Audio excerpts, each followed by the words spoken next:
അല്ലാഹുവിന്റെ പരിശുദ്ധമായ ഖുർആൻ ഒരായത്ത് ഒരു ഖുർആനിന്റെ ഒരു ഭാഗത്ത് അല്ലാഹു ഇങ്ങനെ പറയുകയാണ്. എന്തേ പറയുന്നതെന്നറിയുമോ?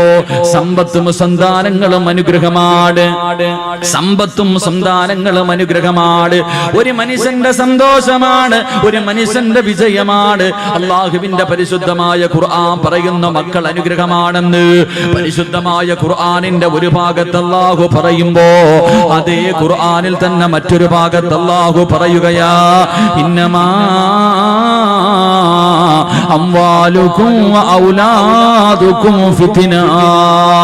അല്ലാഹുവിന്റെ പരിശുദ്ധമായ ഖുർആനിന്റെ 114 അധ്യായങ്ങളിൽ ഒരു ഭാഗത്ത് സമ്പത്തും മക്കളും അനുഗ്രഹമാണെന്ന് പറയുമ്പോ അതേ ഖുർആൻ തന്നെ പറയുന്ന മറ്റൊരു സ്ഥലത്ത് ഒരു മനുഷ്യന്റെ നാശം അവന്റെ മക്കളാണെന്ന് അല്ലാഹുവിന്റെ പരിശുദ്ധമായ ഖുർആൻ നമുക്ക് പരിചയപ്പെടുത്തുമ്പോ എന്റെ പ്രിയമുള്ള സഹോദരങ്ങളെ, പാതിരാത്രി പടച്ചറപ്പേ ഇൽമിന്റെ വഅദിന്റെ സദസ്സിലേക്ക് ഒഴുകിയെത്തി എന്റെ പ്രിയപ്പെട്ട മാതാപിതാക്കളോട് അല്ലാഹുവേ നമ്മളും കാണുന്നവരാ, ഖുർആനിന്റെ ഈ ആയത്ത് നമ്മൾ കാണുന്നവരാണ്. ഒരു സ്ഥലത്ത് അല്ലാഹുവേ മക്കള് കാരണം സന്തോഷിക്കുന്ന മാതാപിതാക്കളുണ്ട്, മക്കള് കാരണം സന്തോഷിക്കുന്ന മാതാപിതാക്കള്. എങ്കിലും മറു സൈഡിൽ ചില മാതാപിതാക്കളുണ്ടല്ലോ, ചില മക്കൾ അല്ലാഹുവേ, ചില ഉമ്മയും വാപ്പയും അല്ലാഹുവിനോട് ദുആ ചെയ്യുന്ന, പടച്ചുറപ്പേ എന്റെ പൊന്നുമോന് ദീർഘായുസ് കൊടുക്കണേ അല്ലാ, എന്റെ പൊന്നുമോന് ആഫിയത്ത് കൊടുക്കണേ അല്ലാ. രാവിലെ വീട്ടിൽ നിന്ന് ഇറങ്ങിപ്പോയ തന്റെ പൊന്നാര മകന് വീട്ടിലേക്ക് മടങ്ങി വരുന്നത് വരെ ഒരു സമാധാനമില്ലാതെ പടച്ചവനെ ഒന്നിരിക്കാൻ കഴിയാതെ ഉറക്കം വരാതെ മാതാപിതാക്കള് തന്റെ പൊന്നുമക്കളെ കാത്തിരിക്കുമ്പോ എന്റെ പ്രിയമുള്ളവരെ മറ്റൊരു ഭാഗം നോക്കുമ്പോ അല്ലാഹുവേ മാതാപിതാക്കള് പടച്ച റബ്ബിനോട് ചോദിക്കുന്നു, അല്ലാ എന്തിനാ പടച്ചവനെ ഇങ്ങനെ ഒരുത്തനെ തന്നത്? എന്തിനാ പടച്ചവനെ? അല്ലാഹുവേ ഉമ്മയും വാപ്പയും അല്ലാഹുവോട് തന്നെ ചോദിക്കുകയാ, എന്തിനാ അല്ലാ ഇങ്ങനെ ഒരുത്തനെ എനിക്ക് തന്നത്? രാവിലെ വീട്ടിൽ നിന്നിറങ്ങി പോകുന്ന പൊന്നുമോര് അവൻ മരിച്ചു പോകണമെന്ന് ആഗ്രഹിക്കുന്ന മാതാപിതാക്കളുണ്ടല്ലോ. അല്ലാഹുവേ പടച്ചവനെ മക്കള് നന്നാകണമെന്ന് ആഗ്രഹിക്കുന്ന, തന്റെ മക്കള് നന്നാകണമെന്ന് ദുആ ചെയ്യേണ്ട നാവ് കൊണ്ട് ഇവൻ നശിച്ചു പോകട്ടെ, ഇവൻ മുടിഞ്ഞു പോകട്ടെ എന്നല്ലാഹുവേ തന്റെ മക്കൾക്കെതിരെ ദുആ ചെയ്യുന്ന മാതാപിതാക്കളുമുണ്ട്. എന്റെ പ്രിയമുള്ള സഹോദരങ്ങളെ, അങ്ങനെയുള്ള ഒരു കാലഘട്ടത്തിലൂടെ കടന്നു പോകുമ്പോ മാതാപിതാക്കൾക്ക് ഒരു വിലയും നൽകാത്ത മക്കളുടെ കാലമാണല്ലോ.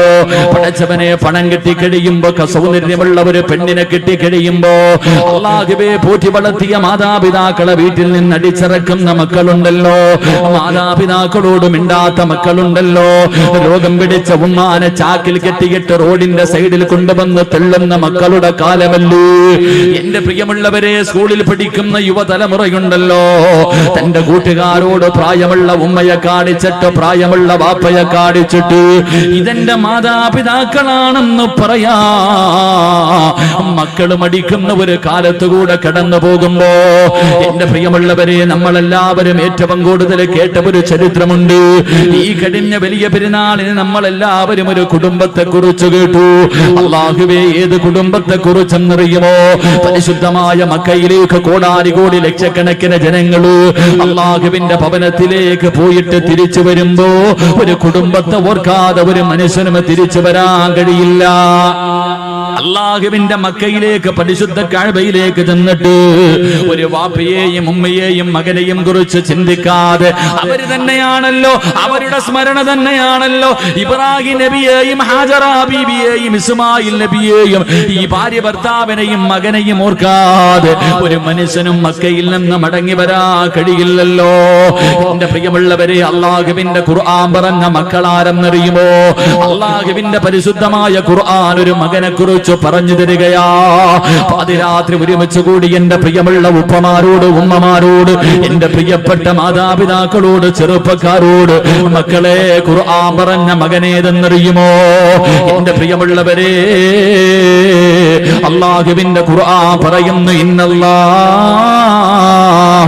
ഇസ്തഫാ ലി ആദമ വനൂഹ വആല ഇബ്രാഹീം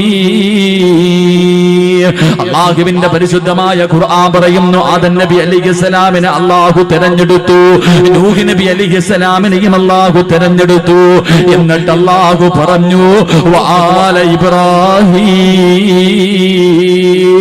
ഇബ്രാഹിം നബിയെ തെരഞ്ഞെടുത്തു എന്നല്ല പറഞ്ഞത്, ഇബ്രാഹിം നബിയുടെ കുടുംബത്തെ തെരഞ്ഞെടുത്തു എന്ന് പരിശുദ്ധമായ ഖുർആൻ പറയുകയാ. ഏത് കുടുംബമെന്നറിയുമോ എന്റെ പ്രിയമുള്ളവരെ? ആരാണ് ഇബ്രാഹിം നബി എന്നറിയുമോ? ഇബ്രാഹിം നബിയുടെ ചരിത്രം ഈ മുസ്ലിമീങ്ങൾക്ക് മറക്കാൻ കഴിയില്ലല്ലോ എന്റെ പ്രിയമുള്ളവരെ. മഹാനായ ഖലീലുള്ളാഹി ഇബ്രാഹിം നബി അലൈഹിസ്സലാം തന്റെ പ്രിയപ്പെട്ട ഭാര്യയായ സാറാ ബീവി റളിയല്ലാഹു തആല അൻഹാ രണ്ടുപേരും വിവാഹം കഴിഞ്ഞു. ഒരുപാട് നാളുകളായി മക്കളില്ല, രണ്ടുപേർക്കും പ്രായമായിരിക്കുകയാണ്. ആ സമയത്ത് ഇബ്രാഹിം നബി അല്ലാഹുവിനോട് ദുആ ചെയ്യുകയാ, മക്കളെ കിട്ടാൻ ദുആ ചെയ്യുകയാണ്.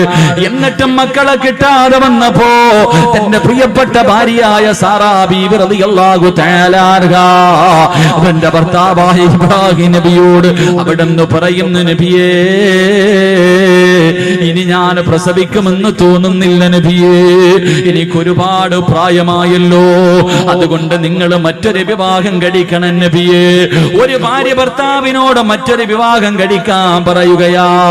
ഇബ്രാഹിം നബിയോട് പറഞ്ഞു നിങ്ങൾ മറ്റൊരു വിവാഹം കഴിക്കണം, ആ വിവാഹത്തിലൂടെ ഒരു കുഞ്ഞുണ്ടായാ അത് എന്റെ കുഞ്ഞ് തന്നെയല്ലേ നബിയേ, എനിക്കവനെ സ്നേഹിക്കാൻ കഴിയുമല്ലോ. ഇബ്രാഹിം നബി തന്റെ പ്രിയപ്പെട്ട ഭാര്യയോട് പറഞ്ഞു, സാറാ എങ്കിൽ നീ തന്നെ ഒരു പെണ്ണിനെ കാണിച്ചതാ. ആരെയാണ് ഞാൻ വിവാഹം കഴിക്കേണ്ടത്? നീ തന്നെ കാണിച്ചതാ സാറാ. സാറാ ബീവി റളിയല്ലാഹു തആല അൻഹ ഒരു പെണ്ണിനെ കാണിച്ചു കൊടുക്കുകയാ. ആരെയാ കാണിച്ചു കൊടുത്തത്? മഹദി ഹാജറാ. ഹാജറ ബീവി റളിയല്ലാഹു തആല അൻഹയെ കാണിച്ചു കൊടുക്കുകയാണ്. എന്റെ പ്രിയമുള്ളവരെ ചരിത്രമറിയാ, ഇബ്രാഹിം നബി ഹാജറ ബിയെ വിവാഹം കഴിച്ചു. അവിടുന്ന് ഒരു കുഞ്ഞു ജനിക്കുകയാണ്, ഒരു പൊന്നുമോന് ജനിക്കുകയാണ്. ഇസ്മായിൽ എന്ന് പേരിടുകയാ. അല്ലാഹുവേ തന്റെ പ്രിയപ്പെട്ട ഭാര്യ പ്രസവിച്ച് തന്റെ ചോര കുഞ്ഞിനെയും കെട്ടിപ്പിടിച്ചു കൊണ്ടിരിക്കുമ്പോ അതാ വരുന്നു ഇബ്രാഹിം നബി വന്നിട്ട് പറയുന്നു, ഹാജറ യാത്രയ്ക്ക് പോകാൻ തയ്യാറെടുത്തോ. പ്രസവിച്ച് കിടക്കുന്ന ഭാര്യയോട് പറയുകയാണ്, ചോര കുഞ്ഞിനെയും എടുത്തിട്ട് യാത്രയ്ക്ക് തയ്യാറെടുത്തോ. ഹാജറ ചോദിച്ചു, എവിടേക്കാണ് പോകുന്നതെന്ന് ചോദിച്ചില്ല. ഭർത്താവ് ഒരുങ്ങാൻ പറഞ്ഞു, ഞാൻ പ്രസവിച്ച് കിടക്കുകയാണെന്ന് പറഞ്ഞില്ല, ഒരുങ്ങാൻ പറഞ്ഞു. ആ സാലിഹത്തായ പെണ്ണനുസരിക്കുകയാണ്. ഭർത്താവ് ഒരുങ്ങാൻ പറഞ്ഞു, ആ പെണ്ണൊരുങ്ങുകയാണ്. തന്റെ ചോര കുഞ്ഞിനെ എടുത്തു. അല്ലാഹുവേ ഇബ്രാഹിം നബി അലൈഹിസ്സലാം കടന്നു പോവുകയാണ്. അവസാനം യാത്ര ചെയ്ത് മക്കയിലെത്തിയിട്ട് പടച്ചവനെ സഫാ മർവ എന്ന് പറയുന്ന രണ്ട് മലകളുണ്ടല്ലോ. അല്ലാഹുവേ ജനവാസമില്ലാത്ത ഒരു പറവ് പോലും പറക്കുന്ന പോകാത്ത ഒരു പറവ് പോലും ഇല്ലാത്ത ഒരു മനുഷ്യനില്ലാത്ത രണ്ട് മലകൾക്ക് നടുവിൽ തന്റെ പ്രിയപ്പെട്ട ഭാര്യയെയും ചോര കുഞ്ഞിനെയും അതാ ഇബ്രാഹിം നബി ഇറക്കി വിട്ടിട്ട് കുടിക്കാനുള്ള വെള്ളവും കഴിക്കാനുള്ള കാരക്കയും കയ്യിലേക്ക് വെച്ചു കൊടുത്തിട്ട് ഇബ്രാഹിം നബി അലൈഹിസ്സലാം തിരിച്ചു നടക്കുകയാ. സാറാ ബീവി ഇങ്ങനെ അതാ ഹാജറ ബീവി അത്ഭുതത്തോടെ നോക്കുകയാണ്. തന്റെ പ്രിയപ്പെട്ട ഭർത്താവ് ചോദിക്കുന്നതിനൊന്നും മറുപടി പറയാതെ മിണ്ടാതെ നടന്നു പോവുകയാ. ഹാജറ ബീവി ചോദിച്ചു, നബിയേ അല്ലാഹുവിന്റെ കൽപ്പനയാണോ അതോ സ്വന്തം തീരുമാനമാണോ? ആ സമയത്തിന്റെ പ്രിയമുള്ളവരെ ഹാജറ ബീവി റളിയല്ലാഹു തആല അൻഹയോട് അവിടുന്ന് പറഞ്ഞ മറുപടി എന്തെന്നറിയുമോ? അവിടുന്ന് പറയുന്നു, ഹാജറ ഇത് എന്നെ പടച്ച റബ്ബിന്റെ തീരുമാനമാ ഹാജറ. തന്റെ തോരക്കുഞ്ഞിനെ നെഞ്ചിലേക്ക് ചേർത്ത് പിടിച്ചിട്ട് ചിരിക്കുന്ന മുഖത്തോടെ ഹാജറ പറഞ്ഞു, ഹസ്ബുനല്ലാഹ് ഹസ്ബുനല്ലാഹ്, എങ്കിലും നിങ്ങൾ സന്തോഷത്തോടെ പൊക്കോ. എന്നെയും എന്റെ കുഞ്ഞിനെയും നോക്കാൻ അല്ലാഹുവിനറിയാ, എന്നെയും എന്റെ കുഞ്ഞിനെയും നോക്കാൻ അല്ലാഹുവിനറിയാ. എന്റെ പ്രിയമുള്ളവരെ ഇബ്രാഹിം നബി നടന്നു പോവുകയാ. കൊല്ലങ്ങൾ കഴിഞ്ഞു. ഇസ്മായിൽ നബി അലൈഹിസ്സലാം വളരുകയാണ്. ഇസ്മായിൽ നബി അലൈഹിസ്സലാം വളരുകയാണ്. വാപ്പ ഇടയ്ക്കിടയ്ക്ക് വരാറുണ്ട്. അങ്ങനെ വളർന്ന് ചരിത്രം പറയുന്നു. അവസാനം ഇബ്രാഹിം നബി അലൈഹിസ്സലാം മടങ്ങി വരികയാ. തന്റെ പ്രിയപ്പെട്ട ഭാര്യയുടെ മുന്നിൽ മകന്റെ മുന്നിലേക്ക് അതാ വർഷങ്ങൾ കഴിഞ്ഞു മടങ്ങി വന്നു. ഇബ്രാഹിം നബി അലൈഹിസ്സലാം അതാ തന്റെ മകന്റെ കൂടെ കൂടിയിട്ട് വല്ലാത്ത സന്തോഷമാ. വാപ്പയും മകനും ഇങ്ങനെ സന്തോഷത്തോടെ കഴിയുന്നത് കണ്ടപ്പോ ഇബ്രാഹിം നബി അലൈഹിസ്സലാം ഇസ്മായിൽ നബിക്ക് 10 വയസ്സിന്റെ താഴെയാണ് പ്രായം. ചരിത്രം പറയുകയാ എന്റെ പ്രിയമുള്ളവരെ, ഒരു ദിവസം രാവിലെയുണ്ടല്ലോ ഇബ്രാഹിം നബി തന്റെ പൊന്നുമോന്റെ കയ്യിൽ പിടിച്ചിട്ട് ചോദിക്കുന്നു, മോനെ ഇസ്മായിലേ, അല്ലാഹു പറഞ്ഞിരിക്കുകയാ നിന്നെ അറുത്തു കൊടുക്കാൻ. ഇന്നലെ വാപ്പ ഒരു സ്വപ്നം കണ്ട പൊന്നുമോനെ, അല്ലാഹു നിന്നെ അറുത്തു കൊടുക്കാൻ അല്ലാഹു പറഞ്ഞിരിക്കുകയാ. നിന്റെ അഭിപ്രായം എന്താണെന്ന് വാപ്പ തന്റെ പൊന്നുമകനോട് ചോദിക്കുമ്പോ ആ മകൻ വാപ്പയുടെ കയ്യിൽ പിടിച്ചിട്ട് ചിരിക്കുന്ന മുഖത്തോട് അവിടെ നിന്ന് പറഞ്ഞ മറുപടി അല്ലാഹുവിന്റെ ഖുർആൻ പറയുകയാണ്, ഇഫ്അൽ മാ തുമർ സതജിദുനി ഇൻഷാ അല്ലാഹ്. വാപ്പയോട് തന്റെ പൊന്നാര 10 വയസ്സിന്റെ താഴെ മാത്രം പ്രായമുള്ള പൊന്നുമൂര് അവിടുന്ന് ചിരിച്ചുകൊണ്ട് പറയുന്നു, വാപ്പാ അല്ലാഹുവിന്റെ കൽപ്പന അനുസരിക്കണേ വാപ്പാ, അല്ലാഹു പറയുന്നത് അനുസരിക്കുക വാപ്പാ, വിധിയുണ്ടെങ്കിൽ നാളെ സ്വർഗത്തിൽ വെച്ച് കാണാ. തന്റെ വാപ്പയെ വല്ലാതെ അത്ഭുതപ്പെടുത്തുകയാണ്. എന്റെ പ്രിയമുള്ള പെങ്ങളെ, തിന്നെ വാപ്പയുടെ കയ്യിൽ പിടിച്ചിട്ട് തന്റെ പൊന്നുമോനെ അറുക്കുന്നതിന് വേണ്ടി വാപ്പ തയ്യാറെടുക്കുമ്പോ, തന്റെ പൊന്നുമോനെ അറുക്കുന്നതിന് വേണ്ടി വാപ്പ തയ്യാറെടുക്കുമ്പോ ആ പൊന്നുമോൻ ഉപ്പയുടെ കയ്യിൽ പിടിച്ചിട്ട് പറഞ്ഞു, ഉപ്പാ എനിക്ക് 4 വസിയത്തുണ്ട് വാപ്പാ. ആ 10 വയസ്സിന്റെ താഴെ മാത്രം പ്രായമുള്ള പൊന്നുമോനോട് വാപ്പ ചോദിച്ചു, എന്തേ മോനെ, എന്തേ നിനക്ക് അവസാനമായി വസിയത്ത് ചെയ്യാനുള്ളത്? അവിടെ നിന്ന് പൊന്നുമോൻ ഉപ്പാരോട് പറയുന്ന, ഉപ്പാ എന്നെ മലർത്തി കിടത്തിയിട്ട് കഴുത്തിൽ കത്തിവെച്ചറുക്കല്ലേ, എന്നെ കമഴ്ത്തി കിടത്തിയിട്ട് എന്റെ പിരടിയിലെ കത്തിവെച്ചറുക്കാൻ പാടുള്ളൂ. അത്ഭുതത്തോടെ ഇബ്രാഹിം നബി ചോദിച്ചു, മോനെ കാരണമെന്തേ?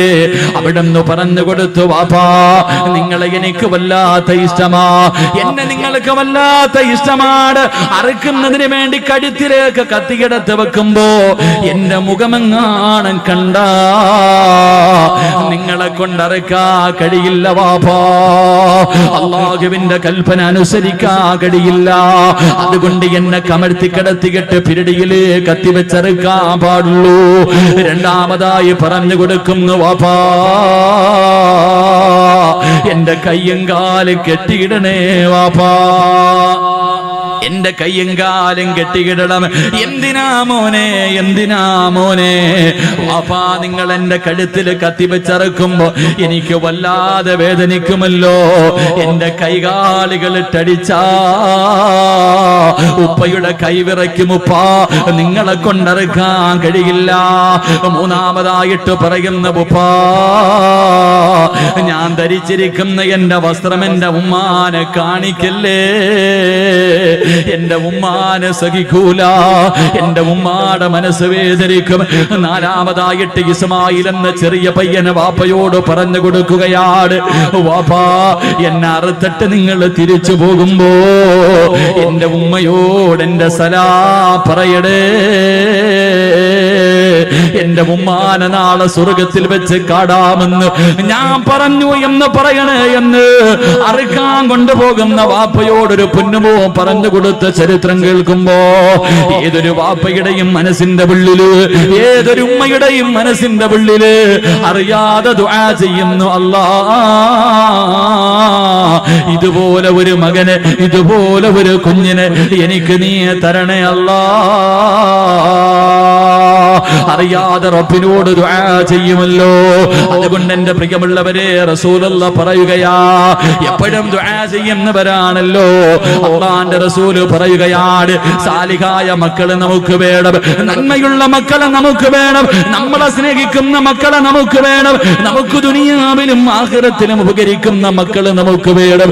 നമ്മുടെ മയ്യത്ത് കുളിപ്പിക്കാൻ അറിയുന്ന, മയ്യത്ത് നമസ്കരിക്കാൻ അറിയുന്ന, ഖബറിന്റെ ചാരത്ത് വന്ന് ദുആ ചെയ്യും ചെയ്യുന്ന അല്ലാഹുവിന്റെ പ്രവാചകൻ അവിടെന്ന് പറഞ്ഞു കൊടുത്തു, സഹാബാ, ഒരു മനുഷ്യന് മരണപ്പെട്ട 3 കാര്യങ്ങള് പ്രയോജനം ചെയ്യൂ എന്ന് അഷ്റഫുൽ ഖൽഖ് നബി മുഹമ്മദ് മുസ്തഫ സല്ലല്ലാഹു അലൈഹി വസല്ലം അല്ലാഹുവിന്റെ റസൂൽ പറഞ്ഞു, ഒരു മനുഷ്യൻ മരണപ്പെട്ടാൽ 3 കാര്യങ്ങളെ പ്രയോജനം ചെയ്യൂ. 1, ആ മനുഷ്യൻ ചെയ്ത സൽക്കർമ്മം. 2, ആ മനുഷ്യൻ കൊടുത്ത സദഖയുണ്ടല്ലോ. 3, മക്കളുടെ പ്രാധാന്യം മനസ്സിലാക്കാൻ, മക്കളുടെ വില മനസ്സിലാക്കണമെങ്കിൽ അല്ലാഹുവിന്റെ റസൂൽ പറഞ്ഞ ഈ ഒരേ ഒരു ഹദീസ് മതി. 3, അല്ലാഹുവിന്റെ റസൂൽ പറഞ്ഞു, മരിച്ച 6 അടി മണ്ണിനകത്ത് കൊണ്ടുവച്ച ഒരു മനുഷ്യന് പിന്നെ പ്രയോജനം ചെയ്യുന്ന 3ാമത്തെ കാര്യം ഏതെന്നറിയുമോ? സ്വാലിഹായ ദുആ ചെയ്യുന്ന മക്കളാണെന്ന് നബി മുഹമ്മദ് മുസ്തഫ. നബി മുഹമ്മദ് മുസ്തഫ നബി മുഹമ്മദ് മുസ്തഫ എന്തേ പറഞ്ഞത്? മരിച്ചുപോയ ഒരു മനുഷ്യന് പ്രയോജനം ചെയ്യുന്ന 3ാമത്തെ കാര്യം സാലിഹായ മക്കളെന്നല്ല പറഞ്ഞത്, സാലിഹായ മക്കൾ എന്നല്ല പറഞ്ഞേ. സാലിഹായ മക്കളുണ്ട്, നിസ്കരിക്കും, നോമ്പ് പിടിക്കും, വയല് പറയും, വയല് കേൾക്കും, സദക്ക കൊടുക്കും, എല്ലാ നല്ല കാര്യവും ചെയ്യും. ഉമ്മാനെയും വാപ്പാനെയും പള്ളിക്കുഴി കൊണ്ടുവച്ചാൽ പിന്നെ ആ പരിസരത്തോട്ട് പോകത്തില്ല. ഇങ്ങനെയുള്ള മക്കളെ കിട്ടിയിട്ട് വല്ല പ്രയോജനമുണ്ടോ? ഇങ്ങനെയുള്ള മക്കളെ കിട്ടിയിട്ട് പ്രയോജനമില്ല. വാപ്പയും ഉമ്മയും മരിച്ചു കഴിഞ്ഞാൽ പിന്നെ കഴിഞ്ഞു, കുഴിച്ചിട്ട് കഴിഞ്ഞാൽ അവരോടുള്ള ബന്ധം കഴിഞ്ഞു. അങ്ങനെയല്ല. റസൂലുള്ളാഹി പറഞ്ഞു, സ്വാലിഹായ ദുആ ചെയ്യുന്ന മക്കൾ, സാലിഹായ മരിച്ചുപോയവരുടെ ഖബറിന്റെ ചാരത്ത് ചെന്ന് പൊട്ടിക്കരഞ്ഞ് ദുആ ചെയ്യുന്ന മക്കൾ, അതാണ് മക്കളെന്ന് നബി മുഹമ്മദ് മുസ്തഫ. നബി മുഹമ്മദ് മുസ്തഫ. അള്ളാഹു അങ്ങനെയുള്ള മക്കളിൽ എന്നെയും നിങ്ങളെയും ഉൾപ്പെടുത്തി അനുഗ്രഹിക്കുമാറാകട്ടെ. അള്ളാഹു അങ്ങനെയുള്ള മക്കളെ നമുക്ക് നൽകി അനുഗ്രഹിക്കുമാറാകട്ടെ. ആദ്യം അങ്ങനെയുള്ള മക്കളാകണം ഞാനും നിങ്ങൾ. ഇപ്പം ചോദിക്കും, നിങ്ങളൊക്കെ വളർന്നു, നിങ്ങൾക്കും മക്കളായി, പക്ഷെ നിന്റെ ഉമ്മയ്ക്കും വാപ്പയ്ക്കും നീ എത്ര വളർന്നാലും മക്കൾ തന്നെയല്ലേ? എത്ര വളർന്നാലും നിന്റെ മാതാപിതാക്കൾക്ക് നീ മക്കളാണ്. അപ്പം നീയും നന്നാകണം, നിന്റെ മക്കളും നന്നാകണം. അള്ളാഹു നമ്മളെല്ലാവരെയും നന്നാക്കി തരുമാറാകട്ടെ. അള്ളാഹു നമ്മളൊക്കെ സാലിഹ്യങ്ങളിൽ പെടുത്തുമാറാകട്ടെ. സാലിഹായ മക്കളാകാൻ ആഗ്രഹമുള്ളവരെന്ന് കൈവക്കിക്കും. സാലിഹായ മക്കള് അൽഹംദുലില്ലാഹ്, പെണ്ണുങ്ങളൊന്നും പൊക്കൂല, വേറെ വല്ല കാര്യത്തിലായിരുന്നെങ്കിൽ ഇപ്പൊ ചാടി കയറി എഴുന്നേറ്റ് നിന്നേ. നീ സാലിഹായ നിനക്കുള്ള, നീ ചെയ്ത നിന്റെ മക്കൾ നിന്നോട് ചെയ്യും, നീ ചെയ്തില്ലേ നിന്റെ മക്കളും അത് തന്നെ കാണിക്കും. അള്ളാഹു നമ്മളൊക്കെ സാലിഹ്യങ്ങളിൽ പെടുത്തുമാറാകട്ടെ. സാലിഹായ മക്കളെ കിട്ടണമെങ്കിൽ വെറുതെ കിട്ടൂല. സാലിഹായ മക്കളെ കിട്ടണമെങ്കിൽ വെറുതെ കിട്ടൂല. സാലിഹായ മക്കളെ കിട്ടണമെങ്കിൽ ചില കാര്യങ്ങൾ ചെയ്യണമെന്ന് അള്ളാഹുവിന്റെ വിശുദ്ധ ഖുർആൻ. അള്ളാഹു പഠിക്കാൻ ഭാഗ്യം നൽകി അനുഗ്രഹിക്കുമാറാകട്ടെ. ചില കാര്യങ്ങൾ ഖുർആൻ പറയുന്നുണ്ട്. ആ പറയുന്ന കാര്യങ്ങൾ ചെയ്താലേ നമുക്ക് നല്ല മക്കളെ കിട്ടത്തുള്ളൂ. അള്ളാഹു അങ്ങനെയുള്ള മക്കളിൽ പെടുത്തുമാറാകട്ടെ. അള്ളാഹു പഠിക്കാനുള്ള ഭാഗ്യം നൽകി അനുഗ്രഹിക്കുമാറാകട്ടെ. എന്റെ പ്രിയമുള്ള സഹോദരങ്ങളെ, സാലിഹായ മക്കളെ കിട്ടണമെങ്കിൽ ഒന്ന്, എല്ലാവരും നേരെ ഇരിക്കും. എല്ലാവരും നേരെ ഇരുന്നേ. ചെളിയിലായിരിക്കുന്നത്, കാല് പൊതയണ്ട. എല്ലാവരും നേരെ ഇരിക്കും. ഇങ്ങനെ ചാരി ഇരിക്കുമ്പോൾ ഉറക്കം വരും. ഇങ്ങനെ ചാരി ഇരിക്കുമ്പോ ശൈത്താൻ അടുത്ത് വന്നിട്ട് അളിയാ ഉറങ്ങടാന്ന് ഇങ്ങനെ തടകുക. ഓനിങ്ങനെ തടകി ഉറക്കാൻ നടക്കുക. ഓനിപ്പോ ഏറും കൊണ്ടിട്ട് വെറുതെ നടക്കുക. ഈ 28 ലക്ഷം ഹാജിമാരെങ്ങാണ്ട് ഈ വർഷമുണ്ട്. എല്ലാരും കൂടെ എറിഞ്ഞെറിഞ്ഞവന്റെ ഊപ്പാട് വന്നിരിക്കുക. എല്ലാരും കൂടെ പോയി കിടന്നിട്ട് ജംറയിലും അള്ളാഹു 7 കല്ല് വെച്ച് 21 കല്ല് ഒരു ദിവസം. എന്തോ ഏറെന്ന് പറഞ്ഞ ഓരോ മനുഷ്യന്റെ ഏറ്. ചില പാകിസ്ഥാനികളൊക്കെ ചെരുപ്പാ എറിയുന്ന ഊരിയിട്ട് ശൈത്താനെ. അതാ മനസ്സിലാക്കേണ്ടത്. ശൈത്താൻ ചിലരുടെ ഏറ് കാണുമ്പോ ഏറ്റവും കൂടുതൽ ഈ സെൽഫിയുടെ കാലമാണല്ലോ. ജംറയിൽ ഇങ്ങനെ കല്ലെറിയ, ശൈത്താനെ കല്ലെറിയുന്ന സമയത്ത് ഒരുത്തൻ ഒരു സെൽഫി, ശൈത്താനോടൊപ്പം ഒരു സെൽഫി പത്രത്തിലൊക്കെ ഉണ്ടായിരുന്നു. കല്ലെറിയുമ്പോഴും സെൽഫി. ഓനെ നോക്കിയിട്ട് ശൈത്താൻ ചിരിക്ക, എടാ നീ എന്നെ എറിയുന്നു, നീ നിന്നെ തന്നെ എറിയടാ എന്നാ ചിന്തിക്കണേ. അപ്പൊ അതുകൊണ്ട് ഇങ്ങനെയുള്ള സദസ്സിൽ വന്നിരുത്തിയിട്ട് നമ്മളെ ഉറക്കാൻ അവൻ പരിശ്രമിക്കും. ഉറങ്ങണ്ട, ഉറങ്ങാനൊരു ഭാഗ്യം വേണം. ഇല്ല ഉസ്താദ്, സ്വർഗത്തിരുന്ന് ഉറങ്ങാനൊരു യോഗം വേണ്ടേ? ശരി, അള്ളാഹു നമുക്ക് ഈമാൻ നൽകി അനുഗ്രഹിക്കുമാറാകട്ടെ. അതുകൊണ്ട് സാലിഹായ മക്കളെ കിട്ടണമെങ്കിൽ ഒന്ന് ഖുർആൻ പറയാം. അള്ളാഹുവിന്റെ പരിശുദ്ധമായ ഖുർആൻ പറയുന്ന സ്വാലിഹായ മക്കളെ കിട്ടണമെങ്കിൽ ഒന്ന്. എന്റെ പ്രിയമുള്ള സഹോദരങ്ങളെ, ഒരു മനുഷ്യൻ ഒരു കൃഷി ചെയ്യാൻ തീരുമാനിച്ചു. കൃഷി ചെയ്യാൻ ഒരാള് തീരുമാനിക്കുമ്പോ ഇന്ന സ്ഥലത്ത് കൃഷി ചെയ്താൽ വിളവ് കിട്ടുമെന്ന് ഉറപ്പുള്ള സ്ഥലത്തല്ലേ കൃഷി ചെയ്യാറുള്ളൂ? ഇല്ലേ മനുഷ്യന്മാരെ പറ. ഇവിടെ കൃഷി ഇറക്കിയാൽ വിളവ് കിട്ടുമെന്ന് ഉറപ്പുള്ള സ്ഥലത്തെ ഒരാൾ കൃഷി ചെയ്യത്തുള്ളൂ.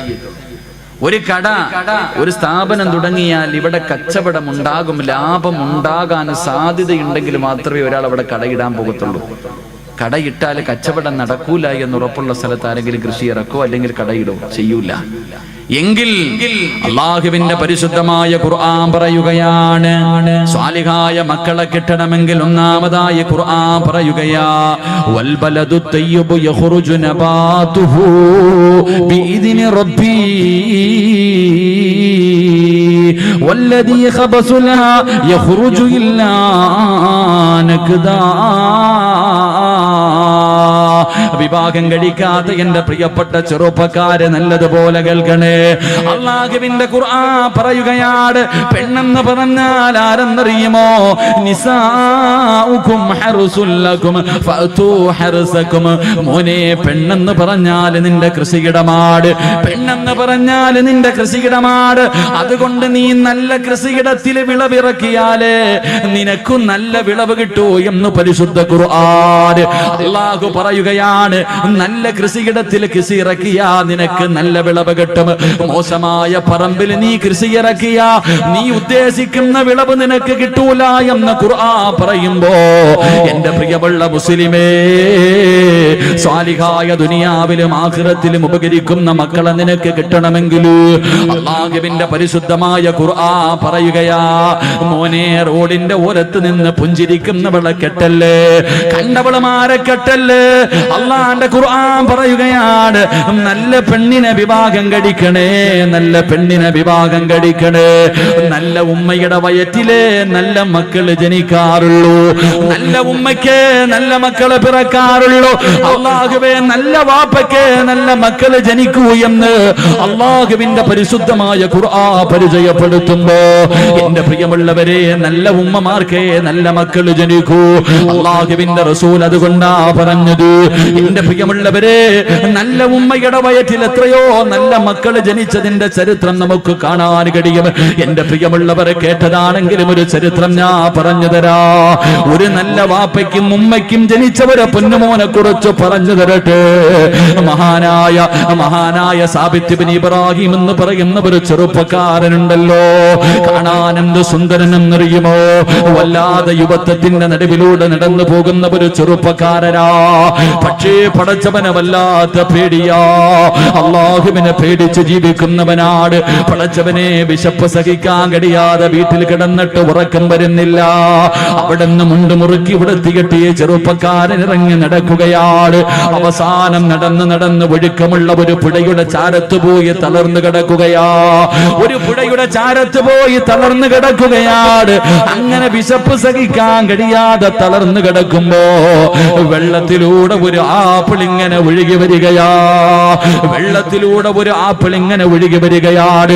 സാബിത്ത് ഇബ്നു ഇബ്രാഹിം എന്ന് പറയുന്ന ചെറുപ്പക്കാരൻ ആപ്പിളങ്ങ് കാണുമ്പോ വിശപ്പിന്റെ കാഠിന്യത്താൽ അറിയാതെ അതങ്ങെടുത്ത് കഴിക്കുകയാണ്.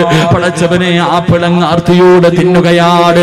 തന്റെ ആമാശയത്തിലേക്ക് ആപ്പിളിന്റെ ഒരൽപ്പം തന്റെ വയറിന്റെ ഉള്ളിലേക്ക് കടന്നു ചെന്നപ്പോ വിശപ്പിനൽപ്പം ശമനം കിട്ടിയപ്പോ ആ ചെറുപ്പക്കാരൻ ചിന്തിച്ചു, അല്ലാ, ഇതാരുടേതാണെന്നറിയില്ലല്ലോ പടച്ചവരെ. ഹറാമ് തിന്നുപോയല്ലോ, ഹറാമന്റെ വയറ്റിൽ പെട്ടുപോയല്ലോ, എന്റെ ദുനിയാവും ആഖിറവും നഷ്ടപ്പെട്ടു പോയല്ലോ. പടച്ചവനെ, എന്റെ അമലുകളൊന്നും സ്വീകരിക്കില്ലല്ലോ. ഞാൻ മരിച്ചാ നരകത്തിലാണല്ലോ. കയ്യിൽ പകുതി ആപ്പിൾ പിടിച്ചിട്ടൊരു ചെറുപ്പക്കാരൻ പുഴയുടെ ചാരത്ത് നിന്ന് തലയിലൂടെ മണ്ണ് വാരിയിട്ടിട്ട് പൊട്ടിക്കരയുകയാ. അല്ലാഹുവേ, സമാധാനമില്ല. എല്ലാവരും നോക്കുമ്പോ പൊട്ടിക്കരഞ്ഞുകൊണ്ട് എന്റെ നാശമേ എന്ന് വിളിച്ചുകൊണ്ട് ആ ഒഴുക്കുള്ള പുഴയ്ക്കെതിരായി നടക്കുകയാണ്. ആ പുഴയുടെ ചാരത്തുകൂടെ നടക്കുകയാ. എല്ലാവരും അത്ഭുതത്തോടെ നോക്കുന്ന ഒരു ഭ്രാന്തനെ പോലെ, അതാ തലയ്ക്ക് ബോധമില്ലാത്തവരെ പോലെ പൊട്ടിക്കരഞ്ഞുകൊണ്ട് അല്ലാഹുവേ കരഞ്ഞുകൊണ്ട് പോവുകയാണ്. ഈ ചെറുപ്പക്കാരൻ കിലോമീറ്ററുകളോളം നടക്കുകയാണ്. നടക്കുകയാ. അവസാനം ഒരു ആപ്പിള് തോട്ടം കണ്ടു. ആ തോട്ടത്തിൽ നിന്നാണ് ആപ്പിള് വെള്ളത്തിലേക്ക് വീണതെന്ന് മനസ്സിലാക്കി പൊട്ടിക്കരഞ്ഞുകൊണ്ട് തോട്ടത്തിനകത്തേക്ക് കടന്നു ചെല്ലുകയാ. ഒരു മനുഷ്യനകത്ത് നിൽക്കുന്നു, കരഞ്ഞുകൊണ്ട് പറഞ്ഞ് എനിക്കൊന്ന് പൊരുത്തം തരുമോ? ഞാൻ അറിയാതെ വിശപ്പിന്റെ കാഠിന്യത്താൽ ഒരാപ്പിളിന്റെ പകുതി ഞാൻ കടിച്ചുപോയി. ആ വീടാ തോട്ടത്തിലിരിക്കുന്ന മനുഷ്യൻ പറയുന്നു, സാബിത്ത്, ഞാൻ ഇതിന്റെ മുതലാളിയല്ല, ഞാൻ ഇവിടത്തെ തൊഴിലാളിയാണ്. എന്റെ മുതലാളിയുടെ വീടെത്തണമെങ്കിൽ 3 ദിവസം രാപ്പകല് നടന്നാലേ എന്റെ യജമാനന്റെ വീട്ടിലെത്തൂ. സാബിത്ത് പറഞ്ഞു, 3 അല്ല 300 കൊല്ലം നടക്കേണ്ടി വന്നാൽ നടക്കാൻ ഞാൻ തയ്യാറാ. കാരണം എനിക്ക് റബ്ബിന്റെ മുന്നിൽ അല്ലാഹുവേ ഒരു പാവിയെ പോലെ നിൽക്കാൻ വയ്യ. അവസാനം യജമാനന്റെ വീട് പറഞ്ഞു കൊടുത്തു. അതാ നടക്കുകയാണ്. 3 ദിവസം രാവും പകലും നടന്നു. അവസാനം ആ തോട്ടത്തിന്റെ യജമാനന്റെ വീടിന്റെ മുന്നിലെത്തി. ഓടിച്ചെന്ന് പൊട്ടിക്കരഞ്ഞുകൊണ്ട് പറയുന്നു, എനിക്കൊന്ന് പൊരുത്തം തരുവോ? നിങ്ങളുടെ ആപ്പിള് ഞാൻ കടിച്ചുപോയി, എനിക്കൊന്ന് പൊരുത്തം തരുവോ? ആ പ്രായമുള്ള മനുഷ്യൻ പറഞ്ഞു, സാബിത്തേ, നിന്റെ ആമാശയത്തിലേക്ക് കടന്നുപോയാ ആ പകുതി ആപ്പിളിന് ഞാൻ പൊരുത്തപ്പെട്ടു തരണമെങ്കിൽ എനിക്കൊരു കണ്ടീഷൻ ഉണ്ട്. എന്ത് കണ്ടീഷനും ഞാൻ തയ്യാറാണ്.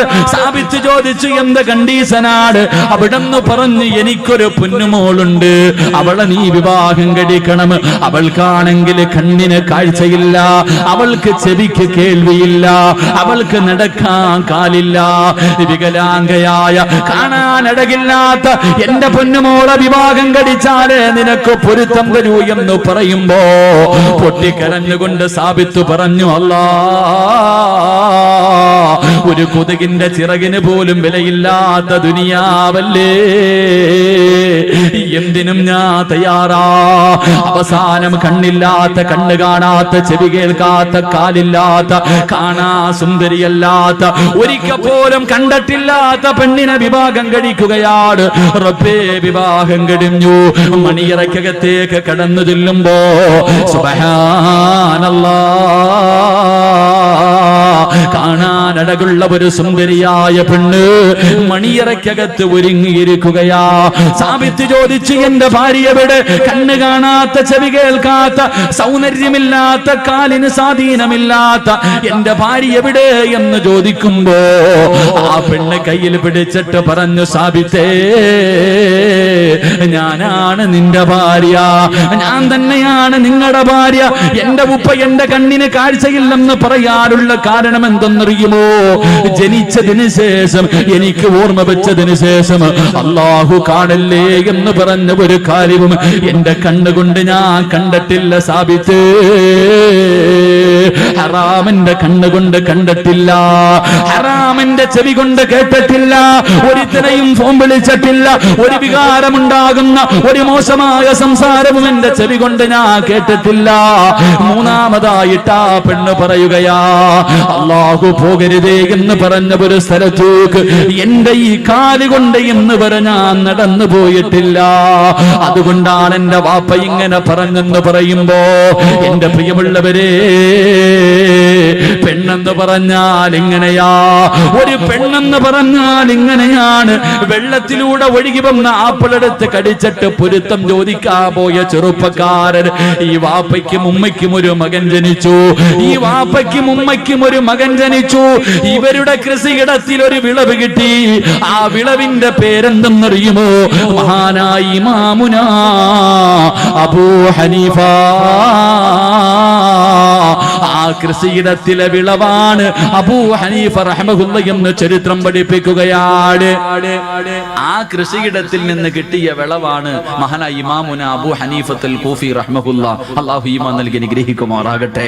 അതുകൊണ്ട് നല്ല പെണ്ണിനെ വിവാഹം കഴിക്ക്. അതുകൊണ്ടാ റസൂലുള്ളാഹ് പറഞ്ഞത്, ഫളുഫറു ബിദാത്തിദ്ദീൻ, നീ ദീനുള്ള പെണ്ണിനെ വിവാഹം കഴിക്കണേ എന്ന് നബി മുഹമ്മദ് മുസ്തഫ. നബി മുഹമ്മദ് മുസ്തഫ, നബി മുഹമ്മദ് മുസ്തഫ. അതുകൊണ്ടാണ് റസൂലുള്ളാഹ് പറഞ്ഞത്, ദീനുള്ളവളെ കെട്ടണം, കണ്ടവളെ കെട്ടരുത്. ഇന്നിപ്പോ ദീൻ ആരും നോക്കാറില്ലല്ലോ. വേറെ 3 കാര്യങ്ങളാ നോക്കണം. പണം ഉണ്ടോന്ന് നോക്കും, പണമുണ്ടോ എന്ന് നോക്കും.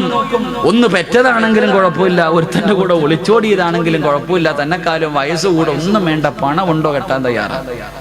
എന്റെ പ്രിയപ്പെട്ട ചെറുപ്പക്കാരോട് പെണ്ണുപിള്ള മുന്നിൽ ഉമ്മ പറയും, സ്ത്രീധനം ഉണ്ടെങ്കിൽ മാത്രമേ കല്യാണത്തിന് സമ്മതിക്കൂ, പൊന്നു മോനെ വെറുതെ നിൽക്കരുത്. എന്റെ പ്രിയപ്പെട്ട ചെറുപ്പക്കാരോട് പറയുന്നു, സ്ത്രീധനം വാങ്ങണമെന്ന് വാപ്പയും ഉമ്മയും പറഞ്ഞ അനുസരിക്കല്. കാരണം അവരല്ല ജീവിക്കേണ്ടത്, നീയാ ജീവിക്കണ്ടേ. അള്ളാന്റെ റസൂല് പറയുന്നു, മൻ തസവ്വജ ലി ഇംറഅതി മാലിഹാ ലം യസിദുഹു ഇല്ലാ ഫഖറാ. പെണ്ണിന്റെ പണം കണ്ടിട്ട് പെണ്ണ് കെട്ടുന്നവനെ, പെണ്ണിന്റെ പണം കണ്ടിട്ട് പെണ്ണ് കെട്ടുന്നവനെ, നീ എത്ര കോടിയ കണക്കിന് സ്ത്രീധനം വാങ്ങിയാൽ നിന്നെ ദാരിദ്ര്യം പിടിപെടുമെന്ന് ആദരവായ പ്രവാചകൻ നബി മുഹമ്മദ് മുസ്തഫ. 1 കോടി രൂപയും ബെൻസ് കാറും വാങ്ങിയവനാണെങ്കിൽ നീ യതീംഖാനയിലായി പോകുമെന്ന് നബിഗിനാ റസൂലുള്ളാഹി. അപ്പൊ പണം നോക്കിയിട്ട് പെണ്ണ് കെട്ടിയാ നീ യതീംഖാനയിലാകും. ഇനി 2 ഗ്ലാമർ ഉണ്ടോ? അതാ കൂടെ കൊണ്ട് നടക്കുമ്പോ എല്ലാരും ചോദിക്കണം, പൊട്ടന് ലോട്ടറി അടിച്ചതുപോലെ എവിടുന്ന് കിട്ടിയടാ? കാണുന്നവനൊക്കെ ഇങ്ങനെ നോക്കണം. ഗ്ലാമറുള്ള പെണ്ണ്, സൗന്ദര്യമുള്ള പെണ്ണ്. റസൂലുള്ള പറഞ്ഞു, വേണ്ട മോനെ, ഗ്ലാമർ കൂടിയവളെ നീ കെട്ടല്ലേ, അവളുടെ സൗന്ദര്യം അവളെ നശിപ്പിച്ചു കളയുമെന്ന് നബിയിനാ റസൂലുള്ളാഹി. പെണ്ണിന്റെ സൗന്ദര്യം നോക്കിയിട്ട് കെട്ടാൻ പാടില്ല. 3 കുടുംബ മഹിമ നോക്കും. അവനവനെ കൊണ്ട് പറ്റുന്നിടത്ത് പോയി കയറിയാ പോരെ. പുളിങ്കൊമ്പിലേ പിടിക്കത്തുള്ളൂ, അത്തപ്പാടിയാ.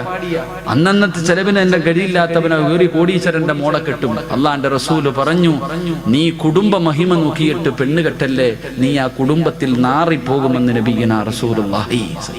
അവരുടെ മുന്നിൽ നീ നാണം കെട്ടുപോകും, അവനവനെ കൊണ്ട് പറ്റുന്നത്. അതുകൊണ്ടാ പറഞ്ഞത്, നീ നോക്കണ്ട 1ാമത്തെ കാര്യം, അവക്ക് അള്ളാനെ പേടിയുണ്ടോ? നിസ്കരിക്കാൻ അറിയോ? അവൾക്ക് റസൂലുള്ളാഹിനെ കുറിച്ച് അറിയോ? ഖുർആൻ ഓതാൻ അറിയുമോ? ദീനുള്ള പെണ്ണിനെ വിവാഹം കഴിക്ക്. ആ കൃഷിയിടത്തിൽ നല്ല മക്കൾ ജനിക്കുമെന്ന് നബി മുഹമ്മദ് മുസ്തഫ. അള്ളാഹു നമുക്കൊക്കെ നല്ല ഭാര്യമാരെ നൽകി അനുഗ്രഹിക്കുമാറാകട്ടെ.